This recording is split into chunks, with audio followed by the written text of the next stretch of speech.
Sir আমি এটাই বলছি যে ওই পেডোফাইলরাই মসজিদে যায় ওরাই আপনাকে মানতে হবে যে আপনার প্রশ্নে ভুল আছে। এবং তারা আবার সেই বাচ্চাদেরকে তারা যখন বড় হয় 10 বার ভাববেন। আমার প্রশ্নের ধরনটি ভুল। আপনি ভুল। আপনি ক্ষমাও চাচ্ছেন না।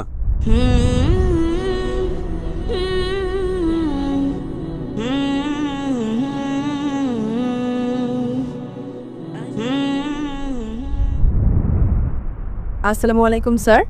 স্যার আমার নাম পালওয়াশা এবং আমি লাকটি মারওয়াত থেকে এসেছি। এবং স্যার প্রথমত আলহামদুলিল্লাহ এবং আপনাকে অনেক ধন্যবাদ যে আপনি প্রশ্ন করার সুযোগ দিয়েছেন। স্যার আমি যেই জায়গা থেকে এসেছি স্যার সেখানে আমার উর্দু ক্ষমা করবেন, আমি পশতুভাষী।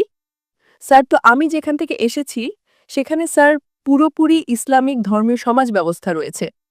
সেখানে মহিলারা প্রয়োজন ছাড়া ঘরের বাইরে যান না। স্যার সেখানে মহিলারা ঘরে থাকেন এবং পুরুষরা কোনো নামাজ কাজা করে না।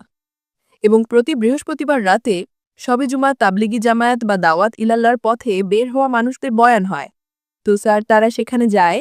সম্প্রতি সেখানে একটি অনেক বড় তাবলিগি ইজতেমাও হয়ে গেছে স্যার। আর আমাদের এলাকার সমস্ত মানুষ খুব ধার্মিক এবং তাদের সামাজিক আচার আচরণও ধর্মের উপর ভিত্তি করে চলে। কিন্তু স্যার আমার প্রশ্ন এখানে এটাই যে আপনার প্রজ্ঞার আলোকে অর্থাৎ আপনার প্রজ্ঞা অনুযায়ী এর কারণ কি হতে পারে যে স্যার সেখানে মাদকাসক্তি, ব্যভিচার, শিশুকামী এবং বিভিন্ন ধরনের যেমন সুদ এবং এই ধরনের খারাপ কাজগুলো গেড়ে বসেছে। স্যার তো আপনি কি কারণ বলতে পারেন যে সেখানে সমাজ কেন ভেঙে পড়ছে এবং আমাদের উলামারা কেন এদেরকে চিহ্নিত করে না, বিশেষ করে পেডোফাইলদেরকে? বোনের প্রশ্ন হলো, তিনি যে সমাজ থেকে এসেছেন সেখানকার মহিলারা খুবই ইসলামিক মহিলা। তারা প্রয়োজন ছাড়া ঘরের বাইরে যান না। আমিও প্রয়োজন ছাড়া ঘরের বাইরে যাই না। আর পুরুষদেরও প্রয়োজন ছাড়া ঘরের বাইরে যাওয়া উচিত নয়, হ্যাঁ কি না? আপনি প্রয়োজন ছাড়া বাইরে যান? না স্যার। আপনি যান না, মাশাআল্লাহ। আপনার প্রশ্ন হলো, আপনার সমাজে মাশাআল্লাহ খুব ইসলামিক পরিবেশ, ইজতেমা হয়, কিন্তু সেখানে পেডোফাইল, যদি আমি ঠিক শুনে থাকি, খুব সাধারণ বিষয়। একদম ঠিক স্যার। আর আপনি বলেছেন যে জিনাও সাধারণ বিষয়। জি না স্যার, এখন হচ্ছে বেড়েই চলেছে এবং বিশেষ করে পেডোফাইলরা যারা বাচ্চাদেরকে প্রভাবিত করে ফেলে এবং তারা আবার সেই বাচ্চাদেরকে তারা যখন বড় হয় তখন এই চক্রটি আবার চলতে থাকে। স্যার এটি অনেক বড় একটি গুনাহ যা সেখানে হয়। মন, আপনার প্রশ্নের মধ্যে একটা দ্বন্দ্ব বা বৈপরীত্য রয়েছে। আপনি বলছেন আমার সমাজ ইসলামিক, আবার বলছেন সেখানে পেডোফাইল আছে। স্যার আমি এটাই বলছি যে ওই পেডোফাইলরাই মসজিদে যায় ওরাই। বোন বোন বোন, আপনি প্রশ্ন করেছেন, এবার একটু চুপ থাকবেন। জি স্যার। আপনার প্রশ্ন তো শেষ হয়ে গেছে, তাই না?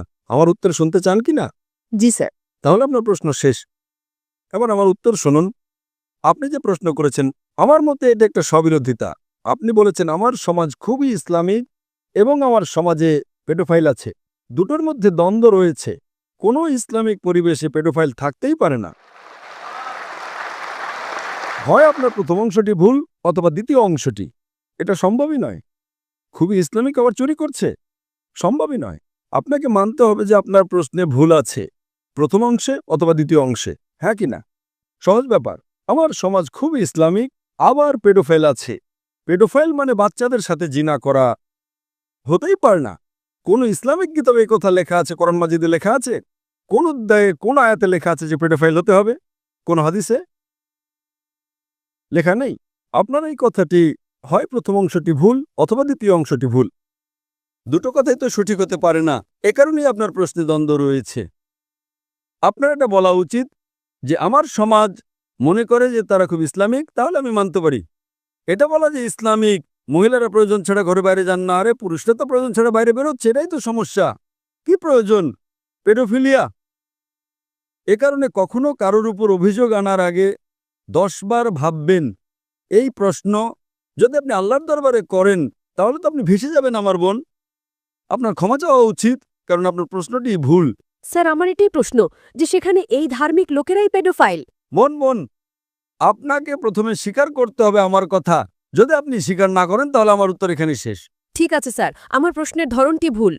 ধরন ভুল নয়, প্রশ্নটাই ভুল। আপনি ভুল। আপনি আপনার সমাজের উপরেই অভিযোগ আনছেন। প্রথমে বলছেন ইসলামিক, তারপর বলছেন পেডোফিলিয়া। দুটোই ভুল। দুটোর মধ্যে একটি সঠিক হবে অথবা একটি ভুল হবে। এটাকে বলে, এটা কি হয়, আপনি মিডিয়াকে শুনে শুনে পুনরাবৃত্তি করেন। দুটোই তো সঠিক হতে পারে না। যদি দুটোই সঠিক হয় তাহলে নাউজুবিল্লাহ কোরআনে ভুল আছে। কোথায় কোরআনে লেখা আছে যে বাচ্চাদের সাথে যে না করো? তো অনেক সময় মিডিয়ার এটাই কাজ, অভিযোগ লাগাও, প্রশ্ন করো, যা কিছু বলে দাও।